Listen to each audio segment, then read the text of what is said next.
morning, family. My name's Shirley, and I have the honor of reading our teaching texts this morning. We'll be reading from the Christian Standard Bible. The first one is 2 Corinthians 8, verse 7 to 8.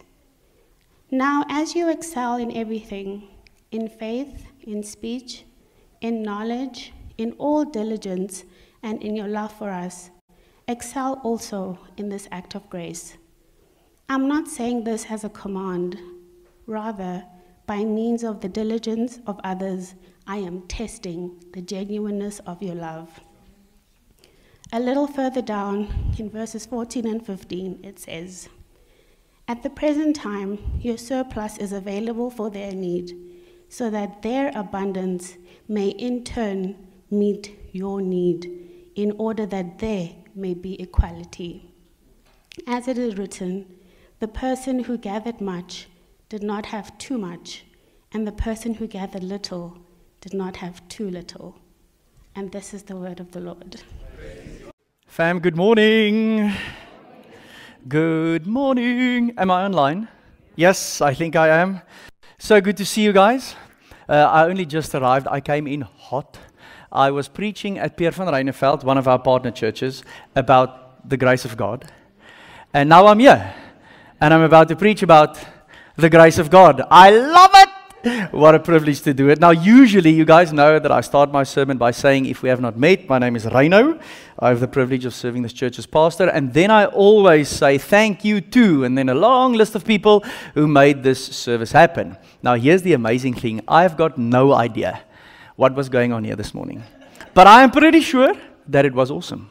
So, in faith, I'm going to thank everyone who served this morning and who created a space for us to worship God. Remember, fam, this isn't just a family gathering or social. This is us setting aside time every single Sunday to focus our minds, our hearts, our eyes, our affections, and our desires on God Himself, to have a revelation of Him, to have an experience of Him, to express our love to Him, and also to hear from His Word, and to be transformed, to listen to what it is that He has to say to us here and now. That's what I love about a sermon. I prepped something that I believe God placed on my heart, and I know that it will land in the soil of your heart.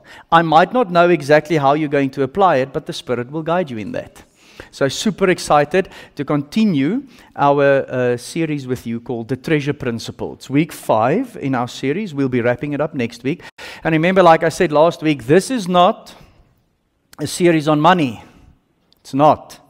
It is a journey of generosity. And all of us are on it together.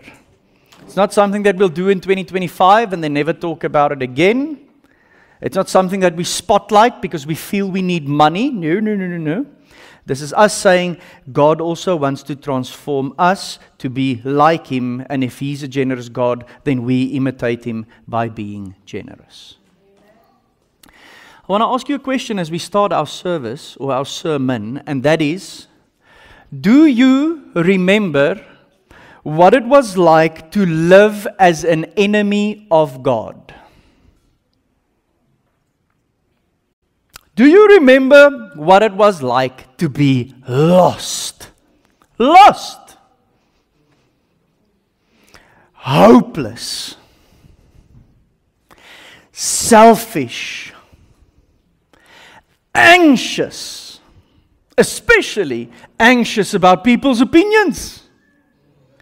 Because if you don't know God, your Creator, as your Father, and you know yourself as His child, and He confirms this identity in you daily, some days more than once, then the only validation you'll ever feel is if people tell you how awesome you are. Can you remember that terrible life? Always in competition with everyone about everything.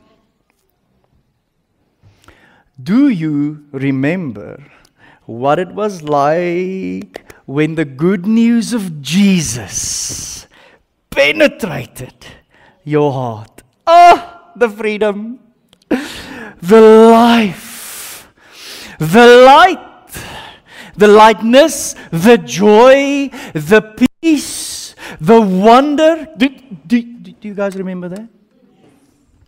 Last Saturday, we were at Choose Life Church. Previously, that building belonged to Moraleta Church. And I got saved on a Thursday and went back to church for the first time on that Sunday in that building when it was still Moraleta. And Stefan Joubert preached a sermon titled, God Sets the Heavenly Records Straight. It was great. 1,500 people in the auditorium, me sitting there, ugly crying.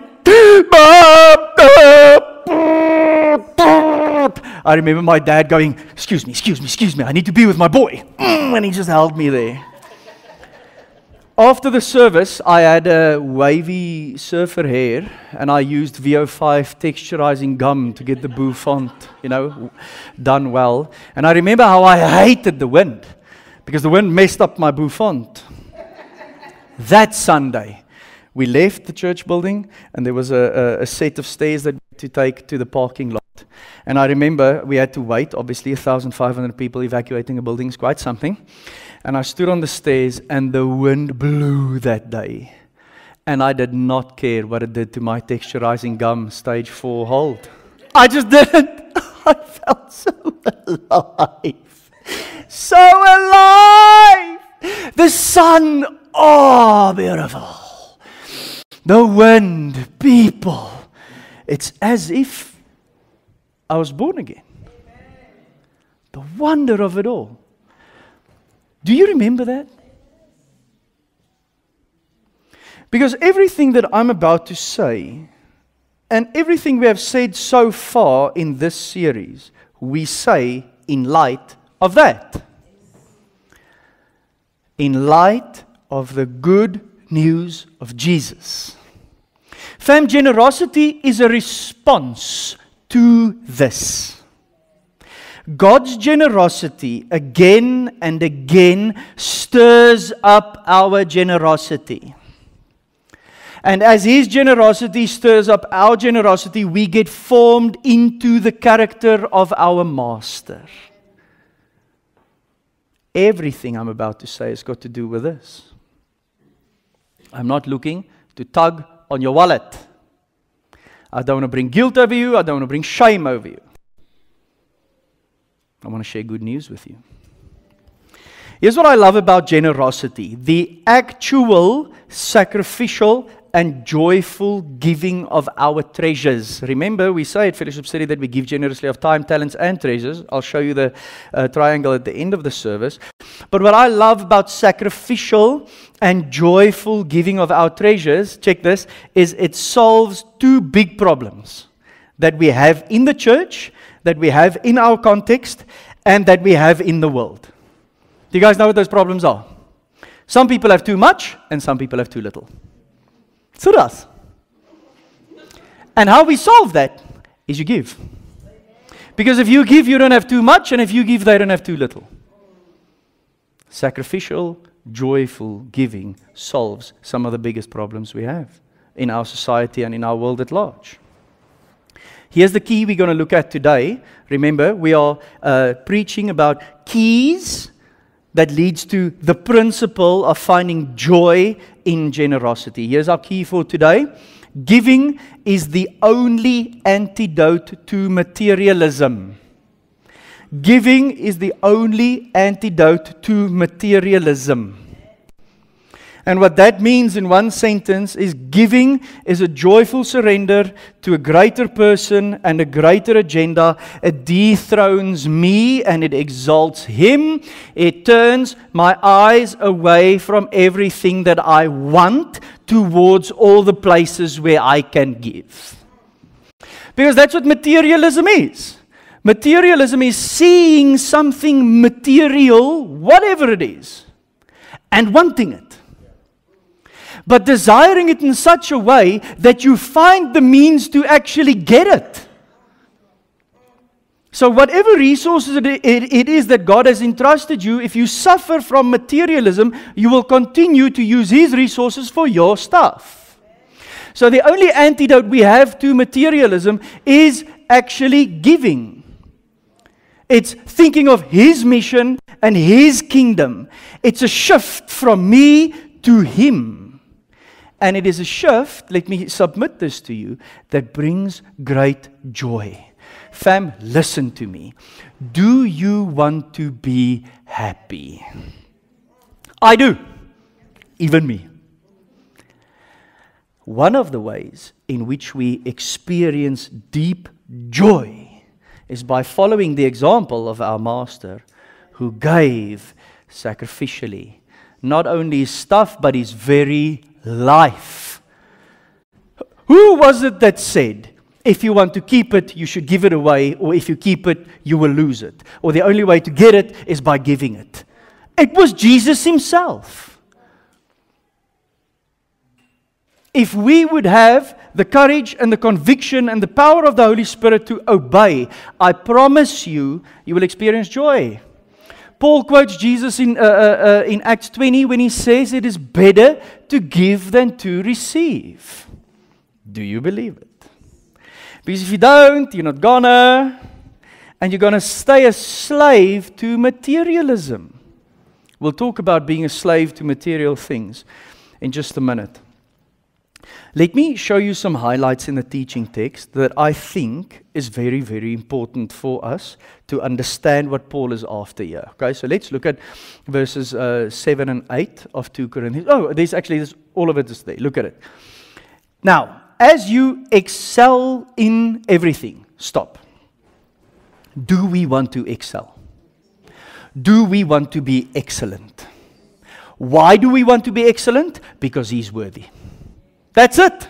The Lamb is worthy of our best efforts. Fam, remember, we can't earn salvation.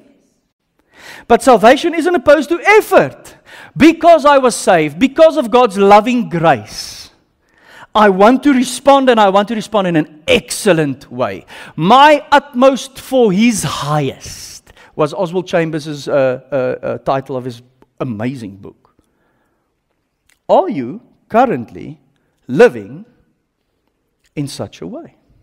Are you giving your utmost for his highest? Paul just accepts that that's the posture of the Corinthians. Do you guys see it? He's not convincing them that they should excel. He's saying, as you excel in everything. Fam, listen. The group of people that I see in front of me, they can excel in some stuff. All of us have that ability. God has given all of us unique talents and gifts to be really good at something. Do you guys know what all of us could be really good at? At following Jesus. And obediently taking the next step that he lays out for us. Because we all have his Holy Spirit. That's the amazing thing. Not all of us can excel in accounting. Not all of us can excel in the arts. But all of us can excel following Jesus because his Spirit is inside of me. The same Spirit that raised him from the dead. That's the power we have at our disposal. No load shedding there, fam. No breakdowns. I shouldn't have said load shedding. Now, we went so long without load shedding, and now all of y'all are experiencing PTSD again. Oh, I'm sorry. No breakdowns, ever. One massive, massive source of power. And then he says, excel also in this act of grace. Do you guys see that you can and you should give more? And that the one is not a substitute for the other. All of it is God's. Look at it. Faith, speech, knowledge, diligence, love, and in this thing. We have this very strange vibe in South Africa that says, I can't give money, but I can give time. You should give both. As much as you possibly can. As a response to the gospel. Amen. Both. And talents. We added that to the corner of our triangle. And then look at what Paul says in verse 8. I am testing the genuineness of your love. Whew. You too. And me. That's the thing. Every time we talk about joyfully and sacrificially giving of our things, our treasures, our money, and we resist the spirit of materialism, it tests the genuineness of our love. Because I'll only sacrifice for the things that I love. So Paul says, this isn't me commanding you to do something. Reino says, this isn't me commanding you to do something. This is a test for all of us, for the genuineness of our love. How does a human being know that you love them? You show it to them. You can give a human being lip service, but if you never back it up with action, they're going to say, he says that he loves me, but he doesn't. Can you imagine if you would have to give account of your life and Jesus says, what did you do with my stuff? Why did I never see any of the stuff that I gave you? No, Jesus, I really loved you. No, you didn't. You were willing to work harder for a bonus so that you could buy shoes, a car, and a house. So you loved your job, and you loved your shoes, your car, and your house, but you didn't love me. Are we willing to joyfully and sacrificially give for the kingdom? So you can and you should give more. The one can't substitute the other. And then check this. This is a sobering warning from Paul in verses 14 and 15. And that is, you might have more than others now in this season. But that can change. You can lose your wealth just like that. Well, you can lose your money. You can't really lose wealth, but that's a conversation for another day. Look at what he says. Now, your surplus is available. And now they have need. So give now, so that their abundance may in turn meet your need when you are in need. So that there may be equality. Equality is a Christian value. Equality in terms of equity, or equality in terms of having and have not. It's a Christian value. We can't necessarily make sure that macroeconomic systems shift, but we can make sure that our brothers and sisters can eat. You guys with me? And you can resist your new pair of shoes. So if you resist your new pair of shoes, a family eats for a month.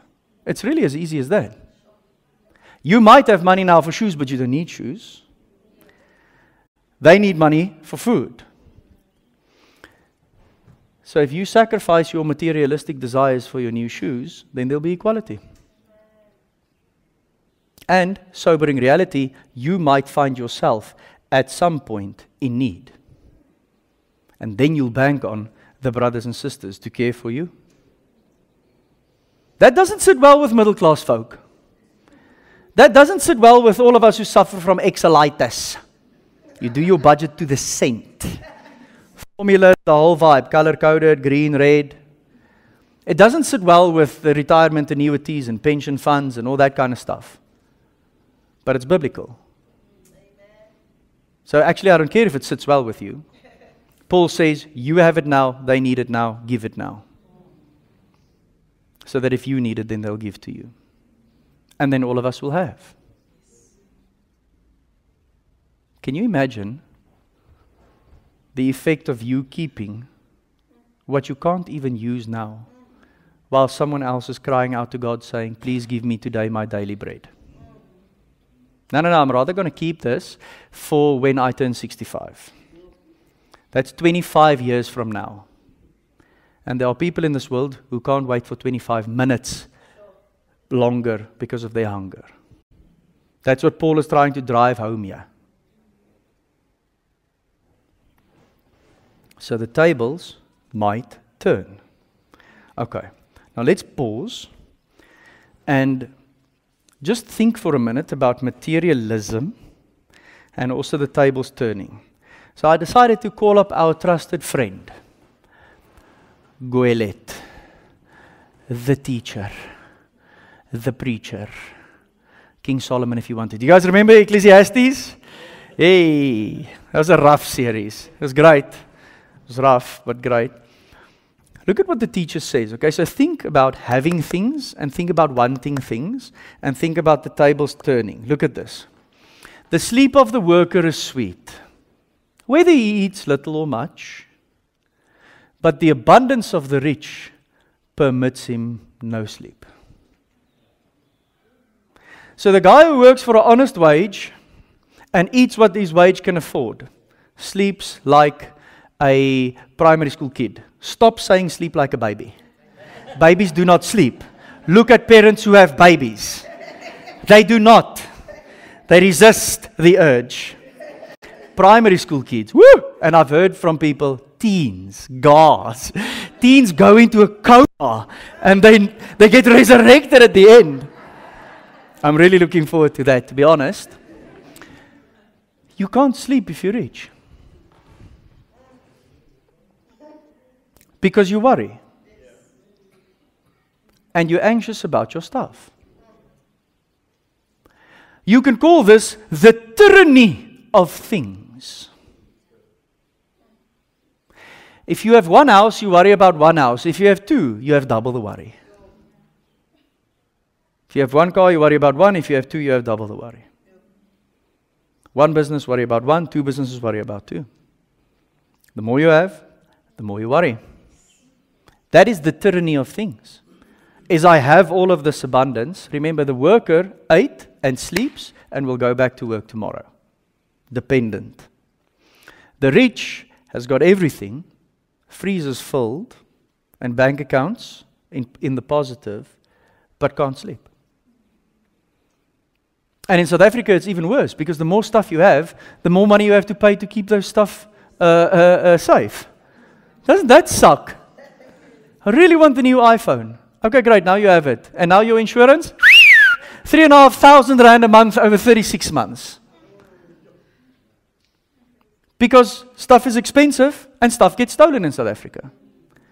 So the more you have, the more money you spend on keeping it safe, which means the more money you need.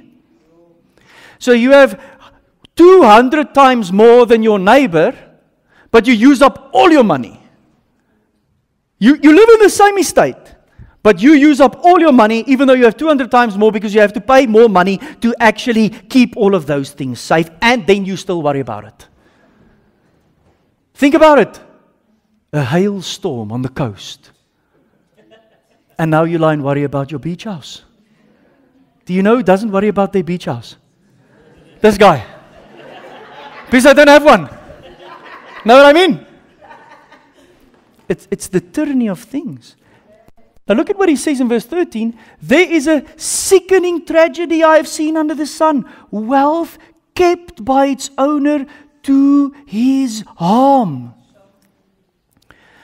The more you have, the more you can hurt yourself hanging on to it. That's a massive responsibility. Can I say that again? According to the teacher, the more you have, the more you can hurt yourself hanging on to it. And then, look at verse 14, gets even worse. This is where the tables turn. Well, that wealth was lost in a bad venture. So when he fathered a son, that wealth was lost in a bad venture. So when he fathered a son, he was empty-handed. Here's a principle for you. The more you have, the more you have to lose. That's the tyranny of things. So if you have little, then you lose little. If you have a lot, the loss feels greater and greater and greater. So you have things, and then you worry about them. You can hang on to them in a way that can hurt you, and the more you hang on to, the more you can lose. Do you know what this sickness is called? Affluenza. 100%. Thank you so much for laughing for my joke. Really appreciate that. You know, influenza, so when you get sick, you get the flu. This is called affluenza. Now, on the socials, people joke about it and they say hashtag first world problems. You know, when you complain about your third house being damaged in a hailstorm, it's called first world problems. But it's actually affluenza, fam. Your money can make you sick. Because I don't know about you, I want to sleep. And I want to live joyfully, I want to live peacefully, I want to live freely, I want to live dependent on my Father. I want to go on an adventure with Him. I don't want to be distracted. Stuff can distract you. And these babies are not helping. Mark Zuckerberg was listening now when I was talking about new shoes. You guys know what's going to happen when I get home? Going to have some adverts of new shoes here. Stop sending me adverts of new shoes. I do not like them and I do not wear them. I live in the Kalahari. I'm joking. But that's the truth. Everywhere you go, you will be flooded with things that all of a sudden become this amazing need. And it is the season. #Black Friday. They are lying to you. They still make money even though they bring it down 90%. And you didn't even think about buying a new television. But now they have one on special. And now you look at your television, you go, I cannot believe that we have such a poor television. This is the worst television in the whole world. I can't even see anything. It's materialism. So the only antidote to that is deciding that I won't participate in that game. I'm rather going to sacrificially and joyfully give.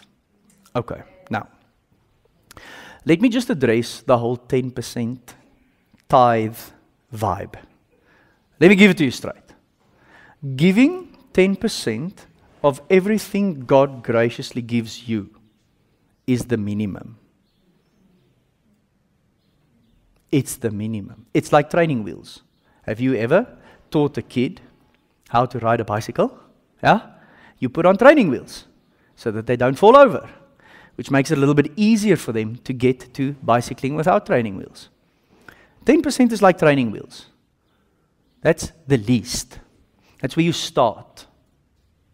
And then as the training wheels come off, you get more and more skilled at cycling. It's the same with giving. You see more and more opportunities. You give more and more. God multiplies more. You sow more because you only keep what you need. In South Africa, a study showed in 2024, so it's a new study, that South Africans give 1.33% of their income. And here's the crazy thing. They only give 27% of that income to the church. So the church gets less than 1%. The church should not get less than 10%. Now, I've said many times before, I don't mind you giving at other places. We also give at other places. We don't only give to the church. But at least give 10%. The studies is very discouraging because here's what one study said that I read. People who earn 100,000 rand a year and less give because they believe they should. People who earn 500,000 rand and more a year only give when they can trust the organization and when they believe it will make a difference. Are you kidding me? It's crazy, huh? How snotty you get with God's money just because you have a lot. So people who earn less than 100K go, well, I have this and I should give this because this is what my faith expects of me. People who have 500K plus go, well, yeah, well, you know, I want to be really responsible with all this money that I made. So if I don't trust the organization or I don't support the cause, I'm not going to give. That's shocking. Shocking if you read the Bible. Not shocking according to my opinion, but shocking if you read the Bible. Because right through the Bible, Old and New Testament, you know that there were something like free will offerings. We've made a tenth or a tithe or 10% a rule. It was never a rule. It was always baseline. And then whatever else you want to give out of gratitude and generosity. Do you remember our benediction last week? I'm scared that you might not remember it, so I'm going to show it to you again. Is it on the slides? 2 Corinthians 8, 2-5 in the Passion Translation. Is it there? Sorry. Let me read you the benediction again. For even during a season, now listen, this is Paul talking about the Macedonians, who's a good example of giving and generosity. He says, even during a season of severe difficulty, tremendous suffering, and extreme poverty. Anyone? Is that where you are at the moment? Their superabundant joy overflowed into an act of extravagant generosity. superabundant joy that overflows into an act of extravagant generosity. Then Paul continues and he says, "For I can verify that they spontaneously gave, not only according to their means, but far beyond what they could afford." Fam, no pastor in this world should beg his people to give. So I'm not going to do it. I'm just going to tell you that according to the New Testament, you should spontaneously give.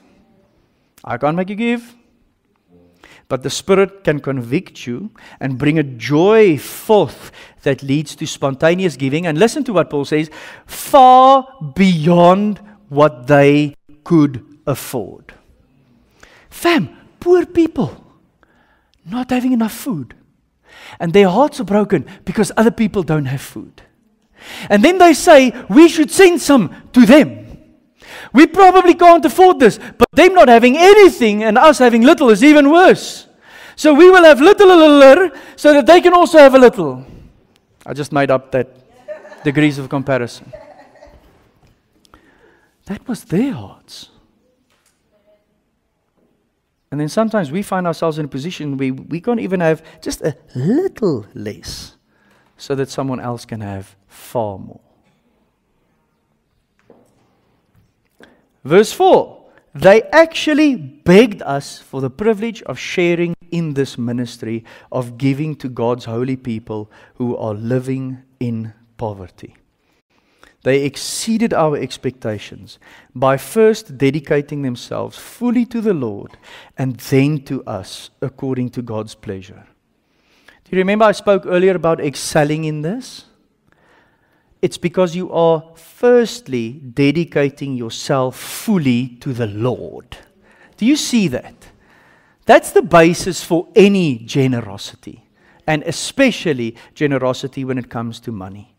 It's not because I'm dedicated to a church with a specific vision, or because there's a campaign, or because we want to build a building. It's because I am dedicating myself fully to the Lord. I don't know what kind of church background you came from, but the one thing that the global church suffers from is fundraising campaigns. We need money, so now we're going to do something for people to give money. You know, back in the day, the best way to do it was start a building project. Say, fam, we are going to build a building and we're going to build this thing out until we reach 2,000 people. Can I get an amen? Yes, okay, great. Now give money to that. Yes, yeah. And then all of a sudden, all of these funds pop up and then the building is built. And then you have to beg again and run another campaign. Hey guys, we're starting this mission school. Really excited about it. This is the amount of money we need. Hey, all of this money. And then you have to beg for money again.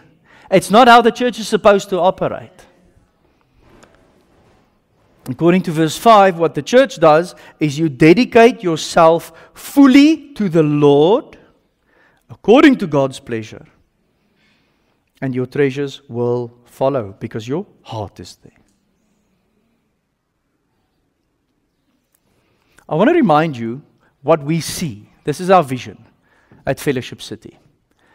Seeing God's kingdom come by transformed lives in and through His transcultural church. Fam, that's what I live for. That's what I work for. That's what our staff team plans towards. This is the thing. We want to see God's rule and reign be established in your life, in your house, in your living room, and in your bedroom, as well as at your workplace and in your family, as well as in the sphere of your friends and your hobbies, as well as in the greater De Hoeves area and 0157. Do you guys know how big Centurion's postcode is? It's like a province.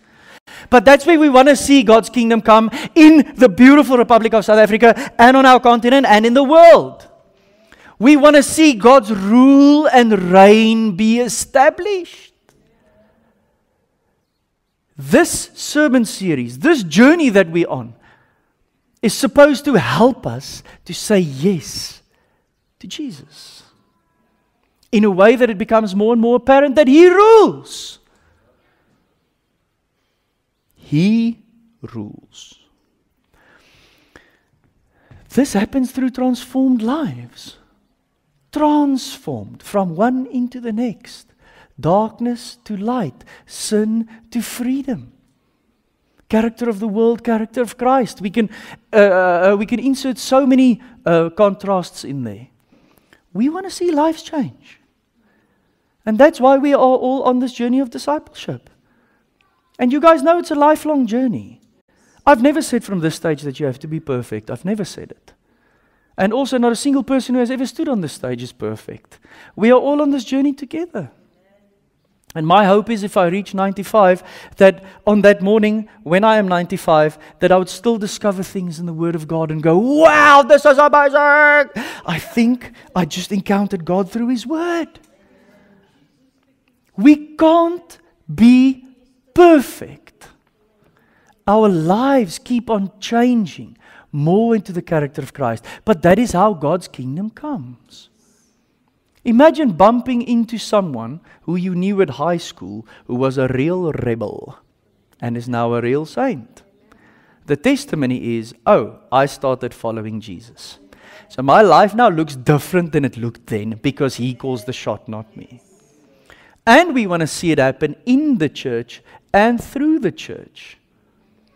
Fam, if all of us take this seriously, things will change in here, I promise you. And if all of us take this seriously, things will change out there. Because we will continuously not seek the latest special for the thing that we perceive we need. We will rather look for another opportunity to give. You guys with me? Let me show you our triangle again, and then I'll wrap us up. We say at Fellowship City that a disciple gives generously of time, talents, and treasures. We are all growing towards that. Are you dedicated to that? And are you obediently giving towards that so that it could be an antidote to affluenza and materialism? Amen. I want to ask our worship team to join me on stage. We're going to respond in song, as we always do. While we do that, can I ask you to close your eyes? I mean, we are here now. The Spirit of God is not only amongst us, but also inside of us. His word will not return void, and His word cuts to the point of bone and marrow. So let's just take some time to listen to the Holy Spirit about what it is that He said to us now and how He wants us to respond. I want to lead you in three thoughts. The one is we spoke about materialism. It is very possible that you are thinking more about the things you want than you think about the things that you have to give. And if that's you, a simple confession of sin will change you this morning. Is to say, Holy Spirit, that's true of me. I don't think about what I have to give. I just think about what I want. And it's created this hole inside of me, this poverty mindset, this mindset of lack, this anxiety. And I want to confess it to you this morning. That's one way of doing it. I think another good response would be to say, Lord Jesus, I am afraid. Because this asks for faith. And I simply don't have the faith. I am scared. Because remember, the opposite of faith is not doubt. The opposite of faith is fear. And fear holds us captive and stirs up so much anxiety and worry inside of us. Maybe that's your cry for help this morning, is Lord Jesus, I am afraid. Help me. Give me faith and eradicate my fear. And then, maybe one other response that I want to offer to you this morning is repenting. Some of us are just convicted of the fact that we are sinful and wasteful and sleazy and selfish with our money. If that's you, don't run and hide. Repent. Now, turn from it and say, Lord Jesus, you have convicted me that this is sin. I now turn from it and I run back to you. And I ask for the help of your Holy Spirit to help me overcome this sin.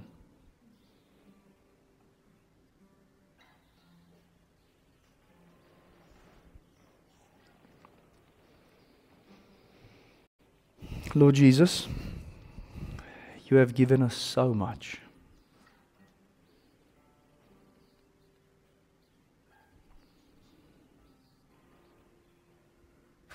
And when we ponder that and we think of your grace, we think of your forgiveness, we think of salvation, we think of the good news, our hearts are set on fire.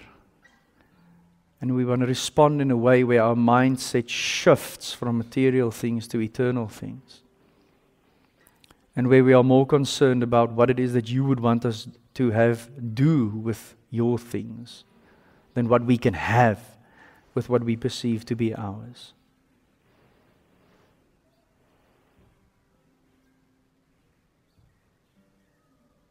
You said with a little bit of faith, a lot can be accomplished. So I pray that you would strengthen us faith, that you would strengthen our faith, and that you would give us faith, especially for those of us who are really afraid and who can't step out in faith.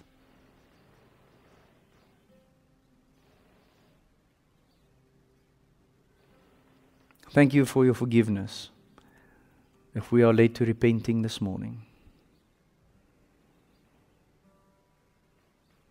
Thank you that we know that we'll always receive forgiveness as we remember the good news.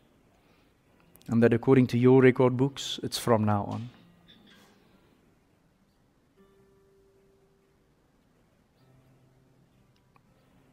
Make us a generous people, Lord Jesus, as we seek to follow and imitate you. We pray that in your name. Amen.